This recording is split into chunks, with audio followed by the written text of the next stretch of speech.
పూర్తి డీటెయిల్స్ మా ప్రతినిధి సందీప్ నుండి తెలుసుకుందాం. సందీప్, ఈ దొంగ ఎట్లా దొరికాడు, పూర్తి డీటెయిల్స్ చెప్పండి.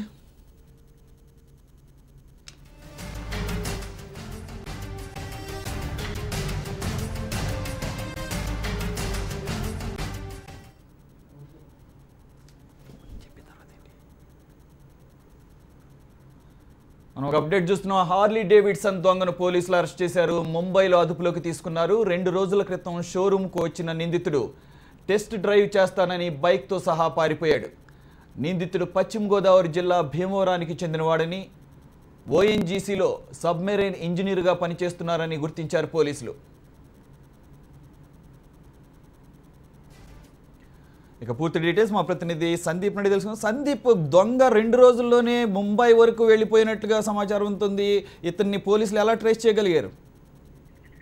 మొత్తంగా అన్ని ప్రాంతాల్లో సీసీటీవీని పరిశీలించారు. వాహనం 2 వీలర్ ఎక్కడెక్కడికి వెళ్ళింది అన్న అన్ని కోణాల్లో కూడా దర్యాప్తు చేయగా బాంబే హైవే మీదుగా వెళ్ళినట్టు గుర్తించారు. దీంతో బాంబేకి వెస్ట్ జోన్ పోలీస్ సంబంధించిన ఒక స్పెషల్ టీం కూడా నిన్ననే అదే రోజు బయలుదేరి వెళ్ళింది. దీంతో ఆయన ముంబైలో పట్టుబట్టినట్టు కూడా తెలుస్తోంది. కానీ ఇంకా బంజారాహిల్స్ పోలీసులు మాత్రం ఈ విషయాన్ని ధృవీకరించలేదు. ఈ రోజు రాత్రి వరకు ఆయన్ను హైదరాబాద్ తీసుకొచ్చేందుకు పూర్తి స్థాయిలో ఏర్పాట్లు కూడా కొనసాగుతున్నాయి. ఆయన పశ్చిమ గోదావరి జిల్లా భీమవరం వాసి ఓఎన్జీసీ కంపెనీలో ఉద్యోగిగా గుర్తించారు. ఆయన 8 లక్షల విలువ చేసే బైక్ ను తీసుకెళ్లిన విషయం తెలిసిందే. అయితే రేపు మధ్యాహ్నం వరకు దీనిపైన మీడియా సమావేశం ఏర్పాటు చేసి నిందితుల్ని మీడియా ముందు ప్రవేశపెట్టే అవకాశం ఉన్నట్టు తెలుస్తోంది. అయితే కేవలము ఆయన ఇదే కేసులో తొలిసారిగా ఇదే కేసులో నేరం చేసినట్టుగా ధృవీకరించారు. ఇంకా పోలీసులు మాత్రము బంజారాహిల్స్ పోలీసులు మాత్రం నేను దొరికినట్టు గుర్తించలేదు. స్పెషల్ టీం మాత్రం ఈ కేసును దర్యాప్తు చేస్తున్న నేపథ్యంలో బంజారాహిల్స్ పోలీసులకు పూర్తి స్థాయిలో సమాచారం లేదు. ఇక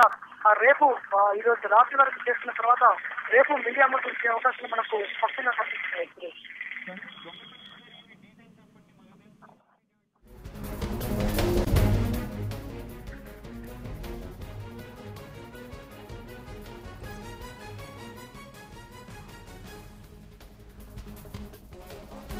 వాస్తవానికి మొన్న 2 రోజుల క్రితమే హార్లీ డేవిడ్సన్ షోరూమ్ కు వెళ్ళిన తర్వాత ఆయన సూటు బూటు తయారీతో ఆయన సాఫ్ట్వేర్ ఉద్యోగిగా చెప్పాడు.